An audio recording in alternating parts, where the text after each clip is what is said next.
Hello and welcome to Academic Express YouTube channel. I am Kundan Singh. Today we are going to discuss some most important economic news and terms which are in news from 29th of June to 8th July. दोस्तों मैं आज आप लोगों के लिए एक बहुत ही ज़बरदस्त पार्ट 1 सीरीज़ लेकर आ रहा हूँ जो कि 29 ऑफ जून से 8 जुलाई के बीच में जितने भी बहुत ही ज़्यादा इंपॉर्टेंट इकोनॉमिक से रिलेटेड जो भी न्यूज़ में चीज़ थे उन सभी को हम लोग ने बहुत अच्छे से छाट छूट कर प्रेजेंट कर रहे हैं आपके पास। ठीक है, सो याद रखिएगा ये 10 दिनों के लिए है, यानी कि 29 ऑफ जून से लेकर 8 जून तक के अंदर में जो हुआ इसके बाद का पार्ट 2 में आएगा। So let us start without wasting our time.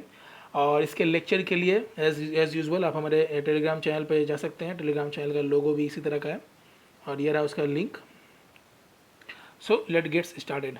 सो देखिए पहला जो है वो बोलता है कि states GSDP to contract 1.4 to 14.3% in financial year 21। देखिए ऐसा है कि हम लोग हर बार बात करते हैं किस चीज़ का, हम लोग हर बार बात करते हैं जीडीपी का यानी ग्रॉस डोमेस्टिक प्रोडक्ट, और आज हम लोग बात करेंगे जीएसडीपी का यानी gross state domestic product. GDP मतलब एक पूरे देश का अंदर में और जीएसडीपी मतलब एक देश के स्टेट के अंदर में। तो यहाँ पर एक रिपोर्ट आया है, उस रिपोर्ट कौन लाया है सब बताएंगे आपको। ये देख लीजिए कि उस रिपोर्ट में बोला गया है कि भारत की जो स्टेट है उनका उस स्टेट का जो जीडीपी है वो 1.4 से लेकर 14.3 तक घटेगा, कॉन्ट्रैक्शन होगा, यानी कि लोएस्ट 1.4 गया है और हाईएस्ट गया 14.3 माइनस 14.3। देखिए ये डेट दिया हुआ है यहाँ पे, ये कब का न्यूज़ है आप चाहे तो जाके सर्च कर सकते हैं, ये पूरा लिख के आपको सर्च मिल जाएगा। 29 ऑफ जून 2020 का है ये। चलिए देखते हैं ये क्या बोलता है। फर्स्ट ऑफ ऑल देखिए ये रिपोर्ट कौन लेके आया, ये रिपोर्ट लेके आया India ratings and research report. ठीक है, ये इंडिया रेटिंग्स एंड रिसर्च किसका पार्ट, ये सब पार्ट है आपका फिच रेटिंग्स का है। ठीक है, यह देखिएगा आप। तो India ratings and research report बोला है कि भारत के जो स्टेट हैं यानी कि उनका जो जीएसडीपी होगा वो 14.3% तक कॉन्ट्रैक्ट करेगा, is likely to contract up to 14.3% in the current financial year due to कोविड-19। बिल्कुल सभी लोग जानते हैं कोविड-19 जो है एक ऐसा आपात इमरजेंसी बन गया है, मतलब इस तरह का ये पूरा माहौल चेंज कर दिया है हम लोग जीने का, रहन सहन का, लोगों से बातचीत करने का, क्या करना क्या नहीं करना सब चीज़ अब चेंज हो गया है और भी चेंजेस आएंगे इसमें। चलिए इसके बारे में डिस्कस करेंगे तो बहुत बड़ा हो जाएगा। आगे बढ़ते हैं। देखिए इस रिपोर्ट के अनुसार जो भारत में जो प्रधानमंत्री माननीय प्रधानमंत्री जी मोदी जी जो है वो जो लॉकडाउन लगाए थे उसके कारण जो 5 राज्य हैं जिन पे सबसे ज़्यादा जो असर पड़ा है वो है कर्नाटका, झारखंड, तमिलनाडु, केरला और ओडिशा। और 5 ऐसे राज्य जिस पे सबसे कम असर पड़ा है वो है मध्य प्रदेश, पंजाब, बिहार, आंध्र प्रदेश एंड उत्तर प्रदेश। ठीक है, चलिए आगे बढ़ते हैं। ये सभी इस रिपोर्ट का ही कथन है। देखिए आगे बढ़ते हैं, आपको आशा करते हैं कि दिख रहा होगा ये सारी चीज़ें, है ना।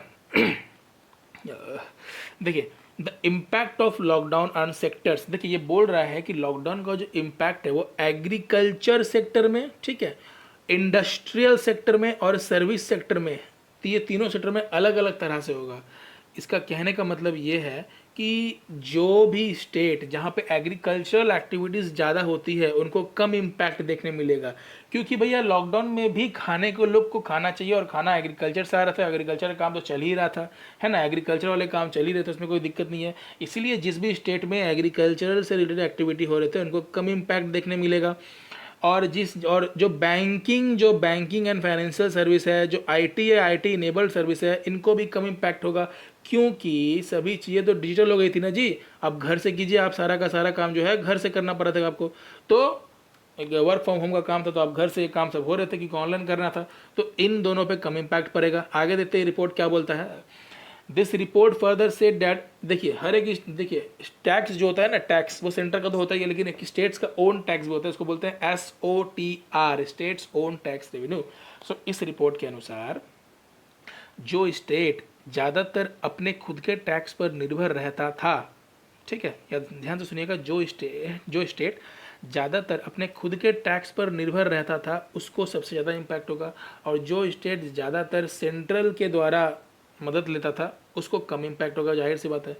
सो वही लिखा है यहाँ पे कि the states that are likely to be impacted more in financial year 2021 are the states whose share of SOTR in the total revenue is higher, जिसका ज़्यादा है, जो ज़्यादातर निर्भर रहते थे अपने खुद के ओन टैक्स रेवेन्यू पे, जो ज़्यादा निर्भरता रखते थे, क्योंकि सेंटर वाले जो करते थे सेंटर से तो उनको पैसा मिलता ही था, लेकिन जो ज़्यादातर स्टेट अपने खुद पे रहते थे उनको कम पैसा नहीं मिल रहा, तो उनको ज़्यादा इम्पैक्ट हो रहा है। अब देखिए इस रिपोर्ट के अनुसार जो स्टेट सबसे ज़्यादा जिनको दिक्कत हुआ है वो है महाराष्ट्र। देखिए मोस्ट वल्नरेबल स्टेट्स में आते हैं महाराष्ट्र, गुजरात, तमिलनाडु, केरला, तेलंगाना एंड हरियाणा। इस ये ऐसा क्यों कहा गया है? देखिए इनका जो SOTR है, जी हाँ बिल्कुल SOTR का था, क्या था, स्टेट्स ओन टैक्स रेवेन्यू। सो इनका जो टोटल रेवेन्यू जो आया था SOTR से, वो इनका जो रेंज था 57 से 64% जो है ये फाइनेंशियल ईयर 2021 में था। ठीक है, nominal GSDP gross state domestic product is expected to deviate from the budget nominal GSDP। ये नॉमिनल से ऑफकोर्स डेविएट तो होगा ही, क्योंकि सब पे माथ पर ही है, सब पे दिक्कत है।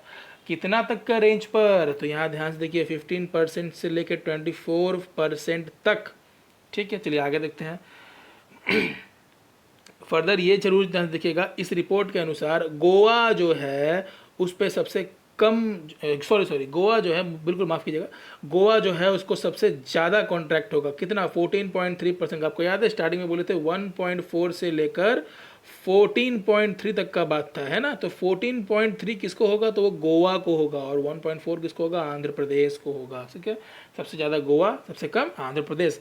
इसके बारे में फर्दर आप इस लिंक में जाकर सभी चीज़ें जो है पढ़ सकते हैं, इस न्यूज़ से रिलेटेड चीज़। ठीक है, चलिए हम लोग चलते हैं नेक्स्ट सबसे इंपॉर्टेंट न्यूज़ की तरफ। तो वो है centre to revamp existing statistical system. देखिए ऐसा है कि हमारे जितने भी स्टैटिस्टिक्स से रिलेटेड रिपोर्ट आते हैं उसमें कई बार लैग होता है, मतलब बहुत टाइम लग जाता है कि डाटा के नहीं मिलने की वजह से बहुत टाइम लगता है। सेंटर एक वन स्टॉप प्लेटफॉर्म लेके आ रही है ताकि सारा डाटा को कोई दिक्कत ना हो, कोई लैग ना हो।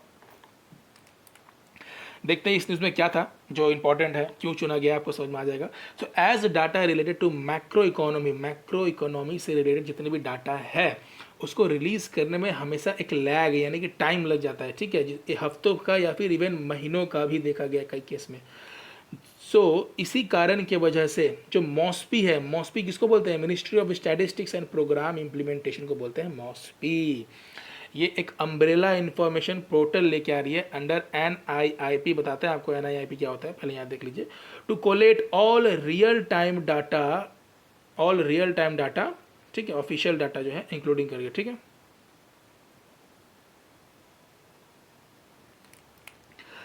ओके। देखिए अब यहाँ पे in order to revamp and strengthen the existing statistical system, the ministry has come up with the project NIIP। NIIP का फुल फॉर्म क्या, याद रख लीजिएगा, national integrated information portal.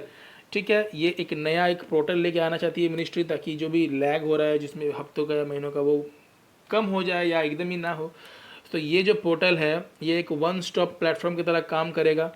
Advance technology use होगा इस पोर्टल में, इंटीग्रेटेड होगा सभी चीज़ें, फ्यूचर डाटाबेस से इसमें डेवलप्ड होगा, एडमिनिस्ट्रेटिव स्टैटिस्टिक्स इसके अंदर मिल जाएगा आपको। ठीक है, और ये सभी सर्वे डाटा अक्रॉस जो है ये कहाँ कहाँ काम आएगा? गवर्नमेंट, सभी गवर्नमेंट ऑफिस सेक्टर्स और जियोग्राफीज एंड टाइम पे ये काम आएगा। चलिए आगे देखते हैं। बस एक बार अगर ये पूरी तरह से अगर नेशनल लेवल पे इम्प्लीमेंट हो जाएगा तो ये रियल टाइम मॉनिटरिंग करके सभी चीज़ इंडियन इकोनॉमी करके जो है ये सभी चीज़ें प्रेजेंट कर देगा जिनको भी इस चीज़ की ज़रूरत है। ठीक है, बढ़िया बात है।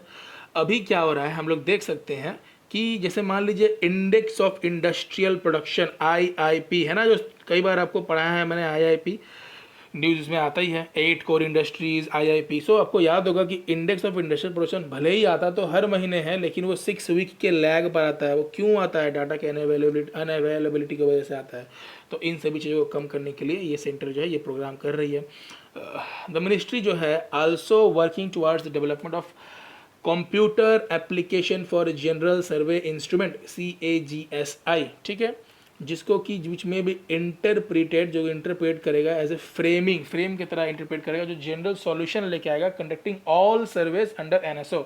एनएसओ क्या होता है? National statistical office. बिल्कुल, आप इस एनएसओ को बारे में थोड़ा डीपली जान लीजिएगा, क्योंकि इससे रिलेटेड चीज़ भी पूछ सकता है।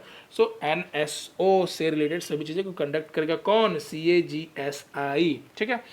सेकंड पॉइंट है यहाँ पे कि इस चीज़ को लाने का अल्टीमेट गोल क्या है। याद रखिएगा, इस चीज़ को लाने का अल्टीमेट गोल यही है ताकि ये एक वन स्टॉप प्लेटफॉर्म प्रोवाइड करे, ताकि सारा का सारा सर्वेज जो है एक ही जगह में रियल टाइम में मिल जाए, सेल्फ असिस्टेंस और लर्निंग वीडियो मॉड्यूल्स मिल जाए। ठीक है। और ये जो एप्लीकेशन है ये अवेलेबल किसके लिए होगा? बिल्कुल, ये अवेलेबल सभी सेंट्रल एंड स्टेट गवर्नमेंट्स के लिए अवेलेबल होगा फॉर देयर फ्यूचर सर्वेज। चलिए, बहुत बढ़िया बात है। सम पॉइंट्स टू रिमेंबर, बहुत ही इंपॉर्टेंट पॉइंट है। The statistics day, the statistics day is celebrated every year on 29 June. ठीक है।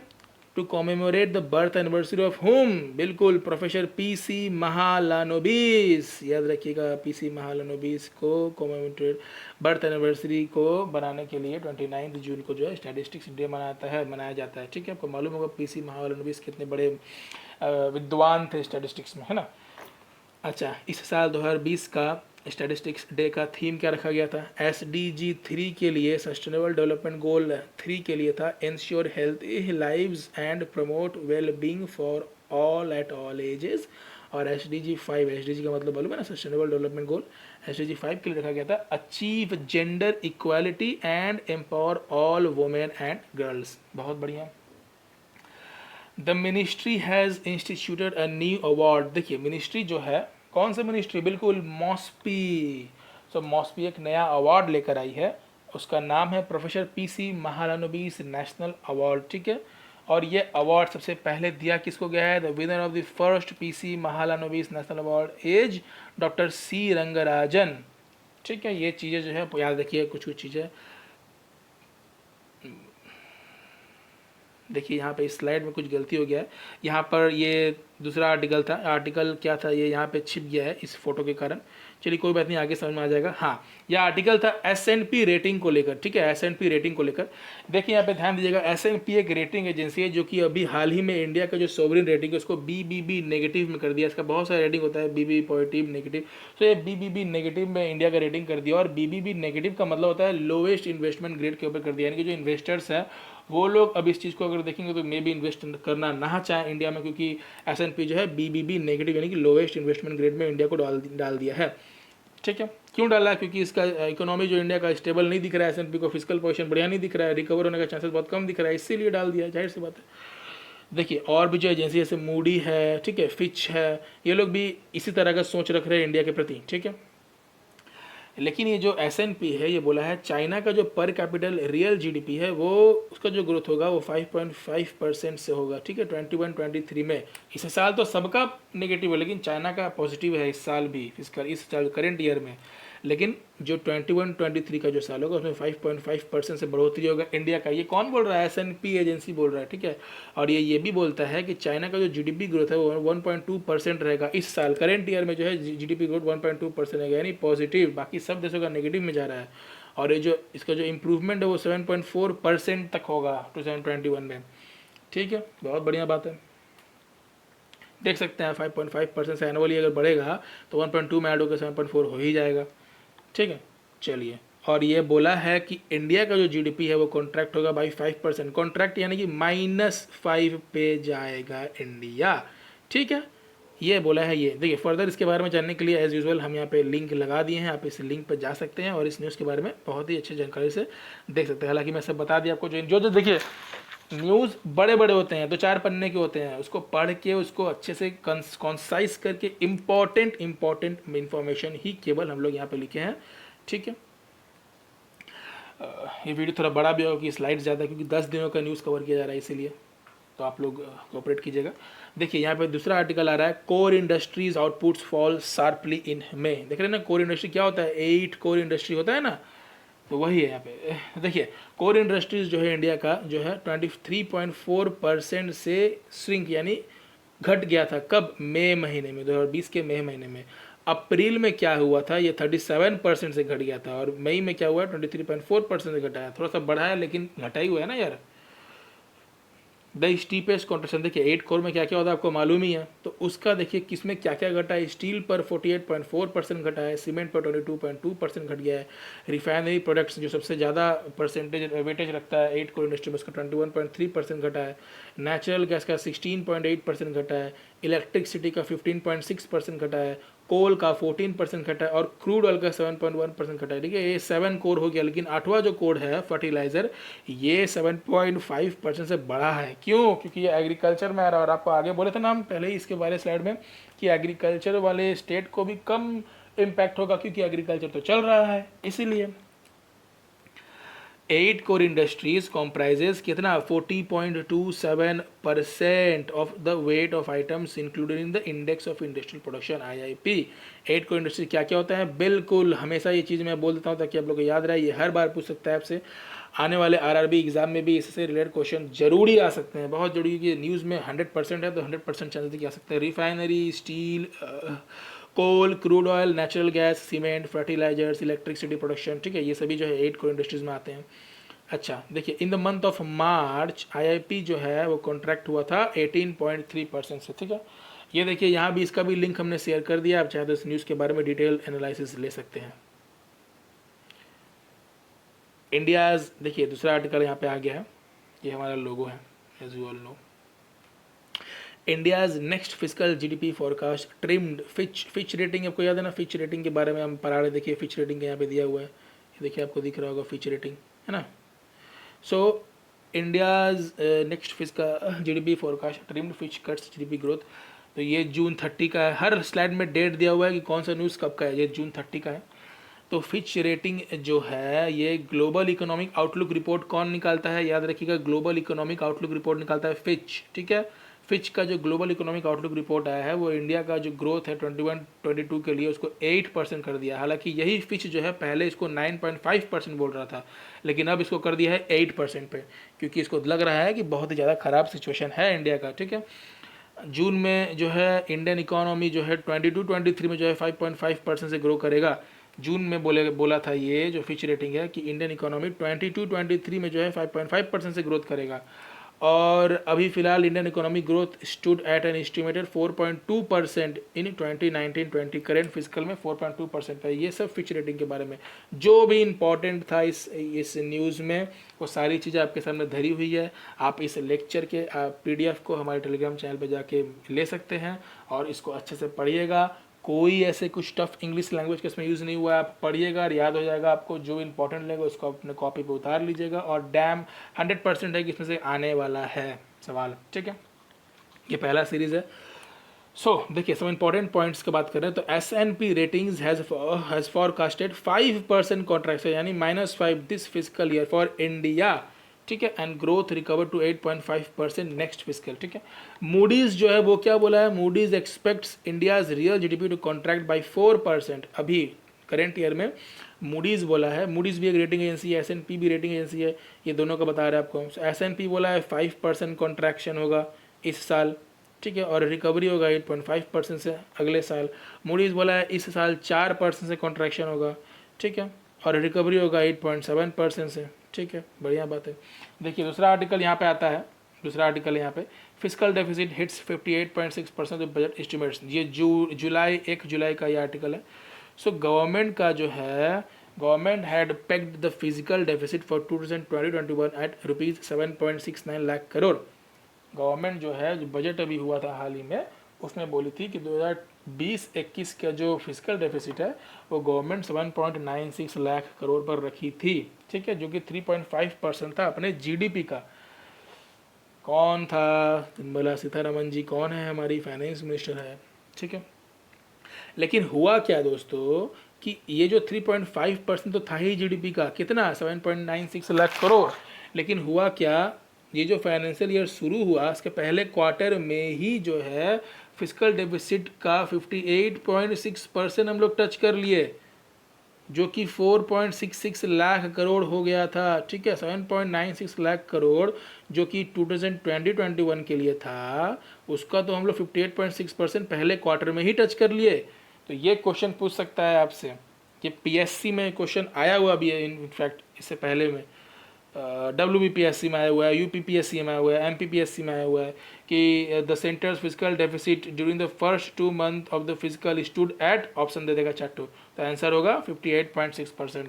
ठीक है, against 52% of the last, according to data release by controller general of accounts. याद रखिएगा data release कौन किया है, CGA। देखिए नेट टैक्स रिसीव्ड जो है वो डिक्लाइन हुआ है 71% से, नॉन टैक्स रेवेन्यू डिक्लाइन हुआ है 62% से, नॉन डेब्ट कैपिटल रिसीव्स डिक्लाइन हुआ है 73% से, और ईयर ऑन ईयर जो ग्रोथ होता है सेंटर का बजटरी एक्सपेंडिचर के ऊपर वो भी गिर गया है 21% पर। ठीक है, तो इन सभी चीज़ों को याद रखना होगा। ये एक डायग्राम है, एक चार्ट है, इसको देख लीजिए, इससे आपको समझ में आ जाएगा क्या हुआ है क्या नहीं हुआ है। ये नेट टैक्स रिसिप्ट है, ये नॉन सॉरी ये नॉन टैक्स रेवेन्यू है, ये नॉन डेब्ट कैपिटल रिसिप्ट है, ये कैपिटल एक्सपेंडिचर है, ये रेवेन्यू एक्सपेंडिचर है। कौन बड़ा है, जो इधर है वो बड़ा हुआ है और जो इधर है वो घटा हुआ है। चलिए आगे बढ़ते हैं हम लोग। Analyst said the actual fiscal deficit जो है फाइनेंशियल ईयर 21 के लिए could be 7 to 8% of GDP। ठीक है, fiscal deficit was projected to be 3.5% in financial year 21। याद रखिएगा फिजिकल डेफिसिट को है जो है 3.5% प्रोजेक्ट किया गया है। ओके, चलिए बहुत बढ़िया बात है। ये रहा, इसका भी लिंक यहाँ पे दिया हुआ है। देखिए ये आ गया, manufacturing PMI shrinks for 3 months straight, job loss still highest on record. ये तो आर्टिकल का खैर जो हेडिंग है वही यहाँ पे दिया हुआ है, इसका आर्टिकल में है क्या अब आपको वो दिखाते हैं, है ना। चलिए देखिए जो PMI जो होता है परचेजिंग मैन्युफैक्चरिंग इंडेक्स, उसका जो मैन्युफैक्चरिंग पार्ट है जो 47.2% से जो है वो आपकी जगह 47.2 से जो है वो गिरा है जून के महीने में। ठीक है, सॉरी 47.2 पर था जून के महीने पे। ठीक है, ये निकालता कौन है, IHS मार्केट का ये रिपोर्ट है। The IHS market India manufacturing PMI measures the performance of the manufacturing sector and is derived from a survey of 500 manufacturing companies। ठीक है, सो ये देखिए जो मैन्युफैक्चरिंग जो PMI होता है वो इन्हीं 5 चीज़ों पर आधारित होता है। ठीक है, क्या क्या है, new orders, output, employment, suppliers, delivery time और stocks on item purchase. New order का वेट कितना है, 30%, आउटपुट का वेट है 25%, एम्प्लॉयमेंट का वेट है 20%, सप्लायर्स डिलीवरी टाइम का वेट है 15%, स्टॉक्स ऑन आइटम का वेट है 10%। तो इसी चीज़ पर जो है मैन्युफैक्चरर्स PMI का जो है अपने 5 इंडिविजुअल पर जो है इंडेक्स निकालते हैं सभी चीज़ों का। ठीक है, और अगर इंडेक्स जो है वो 50 से ऊपर होगा तो इसका मतलब है कि मैन्युफैक्चरिंग सेक्टर में वाह मतलब अच्छा जा रहा है, ग्रोथ रेट बढ़िया है, एक्सपेंशन हो रहा है। अगर बिलो 50 होगा PMI तो फिर ग्रोथ रेट डाउन जा रहा है, कॉन्ट्रैक्शन हो रहा है ना, जो कि अभी है। और अगर 50 पर ही रहा तो ग्रोथ ही रेट नहीं है, स्ट्रेट लाइन है, देख लीजिए नो चेंज, है ना। इन सभी चीज़ों को जो ध्यान रखिएगा आप लोग। इसके बाद एक आर्टिकल आ गया है, यह आर्टिकल पर ध्यान देते हैं हम लोग। सो देखिए ये केयर रेटिंग रिपोर्ट, देखिए बहुत सारा रेटिंग्स जो है अपना अपना जो है रेटिंग देखे गया है, भारत को क्या होगा क्या नहीं होगा, GDP में क्या होने वाला है क्या नहीं होने वाला है। ठीक है, सो यहाँ पर हम लोग फिच के बारे में बात किए, मूडीज़ के बारे में बात किए, सभी का लास्ट में एक विवरण भी दिया हुआ है कि कौन कितना बोला है, आप लोगों की सुविधा के लिए हम लोग कर दिए हैं। हम लोग क्यों बोल रहे हैं, सॉरी मैंने कर दिया है, सॉरी माफ़ कीजिएगा। सो ये जो केयर रेटिंग रिपोर्ट है ये क्या बोला है कि the fall in demand of job loss and low purchasing power एमिड the corona virus, India's GDP shrink by 6.4%। ये केयर रेटिंग्स का, ये रेटिंग्स का अलग अलग आप अपने एक पेज में लिख लीजिएगा कौन सा रेटिंग रिपोर्ट अपने रिपोर्ट में कितना परसेंट क्या क्या इंडिया के बारे में बोला है। ठीक है, देखिए इस रिपोर्ट के अनुसार जो सेकेंडरी सेक्टर है including manufacturing sector, mining sector, electricity sector, ठीक है, इनको शार्प कॉन्ट्रैक्शन झेलना पड़ेगा। कितने तक का, 9.5% तक का, यानी कि -9.5% जाएंगे ये FY21 में। जो सर्विस सेक्टर है इंक्लूडिंग कंस्ट्रक्शन ये श्रिंक हो जाएगा 6.5% तक। ठीक है, एनुअल कॉन्ट्रैक्शन बोल रहा है कि 1.6% पर था मई महीने में। ठीक है, याद रखिएगा।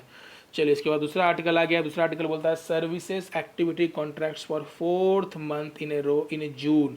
ठीक है, ये 3 जुलाई का ये आर्टिकल है, इस पर हम लोग चलते हैं। देखिए ये बेसिकली क्या बोला है, इससे पहले जो हम लोग देखे थे PMI ये पीएमआई किस चीज़ पे था? ये पीएमआई था, ज़रा ध्यान से देखिएगा तो समझ में आएगा आप लोगों को, ये मैन्युफैक्चरिंग पीएमआई था, ठीक है। ये मैन्युफैक्चरिंग पीएमआई जो है 47.2 पर रहा, यानी कि ये 50 के नीचे गया। और 50 के नीचे मतलब क्या होता है? 50 के नीचे मतलब होता है कॉन्ट्रैक्शन। 47.2 पे था और वो मैन्युफैक्चरिंग का था। और अब जो हम लोग बात करने जा रहे हैं, ये सर्विसेज का बात करने जा रहे हैं हम लोग, ठीक है। ये देखिए यहाँ पे है सर्विसेज पीएमआई, वो था मैन्युफैक्चरिंग पीएमआई, और ये है सर्विसेज पीएमआई। तो जो सर्विसेज बिजनेस है वो श्रिंक हो गया 33.7% से जून महीने में, ठीक है। तो याद रखिएगा, वो था 47.2, 50 के नीचे वो भी था, और ये 50 के नीचे वो मैन्युफैक्चरिंग पीएमआई था, और ये सर्विसेज पीएमआई, ठीक है। इसका भी लिंक यहाँ दिया हुआ है, आप इसके बारे में अच्छे से अगर जानना चाहते और जानते हैं, लेकिन जो इंपॉर्टेंट चीज़ था वो इतना ही था जो हम बता दिया आपको, ठीक है। चलिए, इसके बाद अलग आता है मूडीज़ के बारे में। यहाँ पे एक मूडी भी अपना एक कुछ बताया है। मूडी क्या बोलता है कि Moody's investor service had late last month in its global macro outlook report. ध्यान रखिएगा, ग्लोबल इकोनॉमिक आउटलुक जो है वो था फिच का, और जो ग्लोबल मैक्रो आउटलुक है, कभी घबराइएगा मत, कंफ्यूज मत होइएगा, ये होता है मूडीज का। सो क्वेश्चन पूछ सकता है कि ग्लोबल मैक्रो आउटलुक रिपोर्ट कौन निकालता है? तो मूडीज निकालता है, और इकोनॉमिक आउटलुक रिपोर्ट फिच निकालता है, ठीक है। तो ये बोला है कि जो इंडिया का जो इकोनॉमी है इस साल 3.1% से श्रिंक करेगा, और 2021 में जो है 6.9% से बाउंस बैक करेगा, है ना, बाउंस बैक करेगा। चाइना का जो जीडीपी है वो 1% पर रहेगा 2021 में, ठीक है, जो कि 7.1% ग्रोथ दिखाएगा 2021 में। देखिए मूडी क्या एक्सपेक्ट किया है कि जो G20 इकोनॉमीज है, G20 में कौन कौन से देश आते हैं, आपको अगर याद नहीं हो तो एक बार जाके आप नेट पर सर्च कर लीजिए कि G20 में कौन कौन से देश आते हैं। तो जो G20 इकोनॉमीज है वो ओवरऑल कॉन्ट्रैक्ट करेगा 4.6% से। वो जो G20 यानी जो 20 देश हैं वो ओवरऑल कॉन्ट्रैक्ट करेंगे 4.6% से इस साल, ठीक है। और फॉलोड बाई 5.2% ग्रोथ जो है वो 2021 में होगा 5.2% से। ये जितने भी परसेंटेज बोल रहा हूँ, रेटिंग बोल रहा हूँ, अगर आपको ना समझ में आ रहा है आप उसको रिपीटेडली सुनिएगा। खुद से जो मेरा ये जो लेक्चर है ये आप टेलीग्राम से डाउनलोड करके अच्छे से पढ़िएगा, आपको सभी चीज़ें बहुत बढ़िया से क्लियर हो जाएंगी। ये भी जो आर्टिकल, इसका भी लिंक दे दिया हूँ मैं आपको। चलिए नेक्स्ट देखते हैं, ये इंडिया रेटिंग्स एंड रिसर्च, ये फिच का है, ठीक है। ये भी, इसका भी एक रिपोर्ट है। तो ये क्या बोला है कि द प्रपोर्शन ऑफ स्ट्रेस डेब्ट, इंडिया का जो स्ट्रेस डेब्ट जो होगा वो 18.21% पर हो जाएगा, ठीक है। एजेंसी बोलता है कि कॉरपोरेट स्ट्रेस जो होगा वो 1.68 लाख करोड़ तक इंक्रीज कर जाएगा, ठीक है। और वो इंक्रीज होकर कहाँ तक चला जाएगा? 5.89 लाख करोड़ तक चला जाएगा, जिससे जो कि 9.27% होगा टोटल डेब्ट का। बस यही इंपॉर्टेंट न्यूज़ था, इसको समझ लीजिएगा कि इंडिया रेटिंग्स एंड रिपोर्ट बोला है कि जो इंडिया का जो स्ट्रेस डेब्ट है वो 18.21% पर होगा, और ये 1.68 लाख करोड़ से बढ़कर 5.89 लाख करोड़ पर आ जाएगा, जो कि टोटल डेब्ट का 9.27% है। ये रहा इसका लिंक, आप इस पर जाके इसके बारे में सर्च कर सकते हैं। इसके बाद आता है प्राइवेट इन्वेस्टमेंट के बारे में। एक आया था आर्टिकल कि private investment for farmers villages, government create 1 lakh crore agri infra fund. ये बहुत इंपॉर्टेंट न्यूज़ है कि यूनियन कैबिनेट जो है एक एग्रीकल्चरल इंफ्रास्ट्रक्चर फंड बनाई है 1 लाख करोड़ का, ताकि वो जो है क्रेडिट दे सके फार्म और फार्म से रिलेटेड एक्टिविटीज़ में, ठीक है, इंजेक्ट कर सके। ये लोन से बेसिकली, ये लोन्स जो है ये 4 सालों में डिसबर्स किया जाएगा। 10,000 जो है इसी साल दे दिया जाएगा, बाकी 30-30 हज़ार करके आने वाले 3 सालों में दिया जाएगा। तो कुल मिला के 1 लाख करोड़ हो गया, ठीक है। एग्रीकल्चर मिनिस्टर जो हमारे नरेंद्र सिंह तोमर जी हैं वो बोले हैं कि जो लोन है ये किनको किनको दिया जाएगा?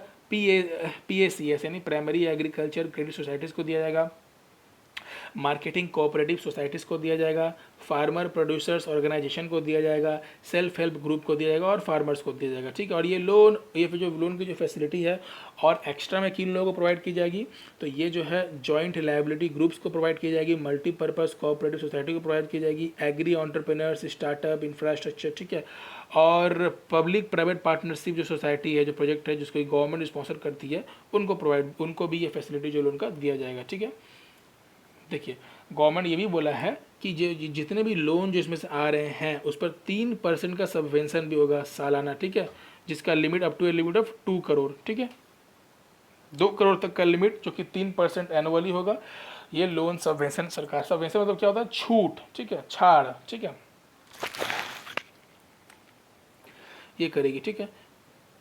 और ये जो है आपका इंटरेस्ट सबवेंशन जो है अवेलेबल होगा 7 सालों के लिए। Credit guarantee fund trust for micro and small enterprises, जो लिंक जो इससे जो लिंक रहेंगे उनको भी ये फैसिलिटी मिलेगी for up to 2 crore rupees. अच्छे से इसको पढ़ लीजिएगा, ये बहुत इंपॉर्टेंट, ये आ सकता है। और ये जो स्कीम है ये 10 सालों के लिए, याद रखिएगा, ठीक है। इंटरेस्ट सबवेंशन 7 सालों के लिए है, इंटरेस्ट सबवेंशन 7 ईयर्स के लिए, लेकिन जो स्कीम है ये 10 ईयर्स के लिए, ठीक है। फाइनेंशियल ईयर 20 से लेकर 29 तक, ठीक है। चलिए, एग्री इंफ्रास्ट्रक्चर जो फंड जो गवर्नमेंट बनाई है, इसको मैनेज कौन करेगा? MIS क्या है? ऑनलाइन मैनेजमेंट इंफॉर्मेशन सिस्टम, ताकि ये जो है एक क्वालिफाइड पोर्टल प्लेटफॉर्म बना देगी जहाँ पे लोग लोन के लिए अप्लाई कर सकते हैं, ठीक है। Government assure that the national, state, district level monitoring committees बनाया जाएगा जो कि रियल टाइम मॉनिटरिंग करेगा, ठीक है। उसके बाद देखिए, sharp downward revision of growth by agencies shows deleterious impact of lockdown. देखिए यहाँ पर क्या बोल रहा है कि इंडिया का जो ग्रोथ प्रोजेक्शन होगा वो एक शार्प कॉन्ट्रैक्शन से जाएगा। कई सारे रेटिंग्स आप देखे होंगे, सभी लोग नेगेटिव में बोल रहे हैं। सो वो कितना से कितने तक के बीच में गया है आप नोटिस कीजिएगा, -3.2% से लेके -6.8% तक वो गया है, ठीक है। अब यहाँ पे बहुत ही इम्पॉर्टेंट एक चीज़, एक आर्टिकल जो है इसमें आप लोग के लिए हम ले आए हैं। सभी रेटिंग्स के, सभी एजेंसीज के रेटिंग्स को एक बार में लेके रख दिए हैं। वर्ल्ड बैंक बोला है कि इंडिया का इकोनॉमी 3.2% से कॉन्ट्रैक्ट करेगा। IMF बोला है -4.5% जाएगा Indian economy. Asian development bank बोला है 4%, यानी -4% से ग्रोथ होगा, ठीक है। ये जितने भी है ये नेगेटिव है, जो भी है नेगेटिव है, जहाँ माइनस है वो भी नेगेटिव है, जहाँ नहीं है वो भी नेगेटिव। कॉन्ट्रैक्शन का मतलब ही होता है नेगेटिव। S&P बोला है कि ये 5% से जाएगा। फिच रिपोर्टिंग्स बोला है 5% से जाएगा। ये सभी केवल और केवल इंडिया के बारे में, ठीक है। नोमुरा भी एक रेटिंग एजेंसी है, वो प्रोजेक्ट किया है -5.2% contraction. State bank of India, जो हमारी खुद की जो स्टेट बैंक ऑफ इंडिया, वो भी प्रोजेक्ट किया कि इंडियन इकोनॉमी 6.8% से कॉन्ट्रैक्शन होगी। केयर रेटिंग्स जो है वो बोली है कि इंडियन इकोनॉमी 6.4% से कॉन्ट्रैक्शन होगी।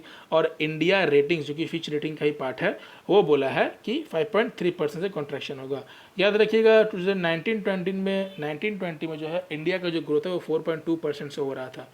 और अब जो आने वाले टाइम में कौन कौन रेटिंग एजेंसी क्या क्या बोला वो सभी आपके सामने रख दिया गया। आप इसको अच्छे से याद कर लीजिएगा, ये पक्का से पूछ सकता है, ठीक है। तो यहाँ तक सभी चीज़ें आप लोगों को क्लियर हो गई है। तो यहाँ पर सभी चीज़ें क्लियर हो जाने के बाद बता दूँ कि यहाँ पर हो गया है दी एंड। और लास्ट में इन सभी न्यूज़ के बीच में ना कुछ इंपॉर्टेंट, बहुत ही इंपॉर्टेंट टर्म्स मुझे दिखे जो मैं यहाँ पे लिख दिया हूँ। आप इनके बारे में सर्च कर सकते हैं। मनरेगा जो बहुत इंपॉर्टेंट है, आजकल बहुत न्यूज़ में है। CAIT के बारे में, confederation of all India traders. US Mexico Canada agreement एक हुआ है उसके बारे में। दीपम के बारे में, जिसके द्वारा LIC में भी सरकार जो है वो कर रही है, पब्लिक ऑफरिंग करने जा रही है या फिर डिसइन्वेस्टमेंट कर रही है। ये सब चीज़ के बारे में आप लोग जानना होगा। और गिग इकोनॉमी क्या होता है, ठीक है। ये कुछ इंपॉर्टेंट टर्म्स है, ये आप लोग जरूर देख लीजिएगा। तो ये हो गया दी एंड। इतने सारे आर्टिकल्स जो है 10 दिनों के अंतराल में कौन सा बढ़िया सबसे मोस्ट इंपॉर्टेंट जो आर्टिकल्स था वो आ गया। इन सभी में सबसे बढ़िया जो मुझे लगा वो था जी, बिल्कुल वो था ये, एक सेकंड कहाँ गया बोला, वो जिसमें सारा का सारा रेटिंग्स का ये जो सारा रेटिंग्स का जितना भी जो बोला है वो सब आपके सामने रख दिया गया है। अगर कोई भी गलती आप लोगों को लगे कि मेरे से कुछ गलती हुआ है, कहीं पे कुछ मैं गलती पढ़ा दिया हूँ, उसके लिए मुझे प्लीज़ माफ़ कर दीजिएगा। और कमेंट सेक्शन में ज़रूर मुझको पॉइंट कर दीजिएगा कि मेरा गलती कहाँ पर हुआ है। और इसके लिए हम अभी से आपके बहुत बहुत आभारी है अगर आप करने वाले हैं तो, और अगर नहीं हुआ है तो बहुत बढ़िया बात है। और चलिए ठीक है, थैंक यू, खुश रहिए, पढ़ते रहिए। मैं कुंदन सिंह, और इस लेक्चर का ये PDF जो है आपको मिल जाएगा टेलीग्राम चैनल से। ये 57 स्लाइड्स था, इसलिए टाइम लगा, आधा घंटा के ऊपर चला गया ये। थैंक यू, चलिए खुश रहिए, पढ़ते रहिए, साइनिंग ऑफ, बाय।